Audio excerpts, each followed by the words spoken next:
Hello viewers, 4DIYers here with another tutorial video for everyone. In this particular video here, I'll be doing a demonstration on how to condition and protect your plastic trim on your vehicle using 303 Aerospace. Unfortunately, over time, plastic trim can break down being exposed to the exterior elements such as acid rain, UV light, and chemicals. The plastic will become brittle, fade, discolor, and even become patchy, so it's important to protect this from happening. Starting with washing the vehicle to remove any dirt or contaminants which may cause problems when applying the protectant or cause scratching. When washing your vehicle, use a soap which is safe for paints and plastics. I do not recommend using a dish soap as this can dry out your plastic or rubber components, increasing its chance of deterioration.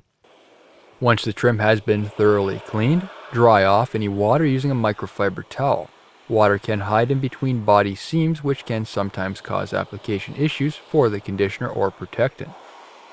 Compressed air or even a blowing feature on your vacuum cleaner can be used, pushing out any water remaining in those cracks and crevices. Shake up the product to ensure it's mixed. This can be sprayed on, however I prefer to put it on the cloth, allow it to somewhat saturate, and then apply it to the surface. Considering this is textured trim, applications in low areas can be somewhat tough, so you may need to dab it onto the surface or working in multiple directions. The trim is next to the paint, so a tape can be applied to prevent the product from getting on the paint, or if you take your time, this can be done without tape. It's important not to do this in direct sunlight or on an extremely hot day, as we don't want the product drying out on the plastic. This trim does wrap around the fender's edge, so it can get quite dirty as it's in direct contact with the spray from the tires. It's also important to clean a few inches inside that fender liner to prevent any cross-contamination when applying this product. On the fender trim, you're able to see the improvement in the overall finish. Moving on to another portion of the car using the exact same process. Typically, I like to leave the product on for no longer than 5 minutes. It helps condition and bond to the plastic somewhat. If you happen to get any product on the paint, wipe it off immediately with a clean cloth. And another comparison between the newly washed surface and the product applied.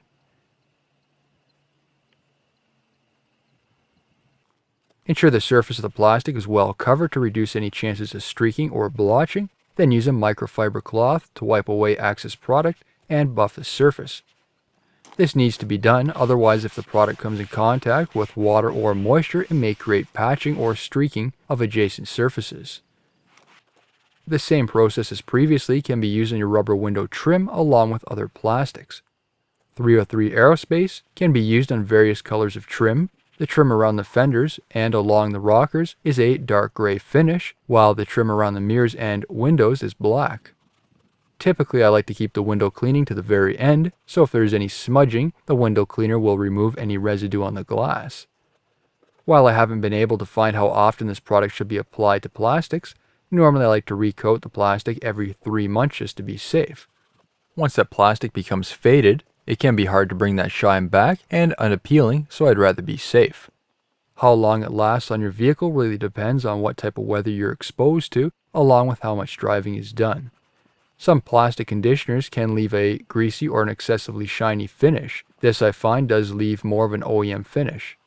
To the touch, the trim is smooth, so it's able to repel any dirt and doesn't leave any residue on your fingers. Do you have any tips to help protect plastic? Please be sure to share it in the comments below. New videos released every week on my channel. Be sure to hit that thumbs up button. It's a huge help to me. Don't forget to follow my social media pages such as Facebook, Instagram, and Twitter to keep up to date with my latest projects. And if you're not a subscriber, be sure to hit that subscribe button. Thank you for watching.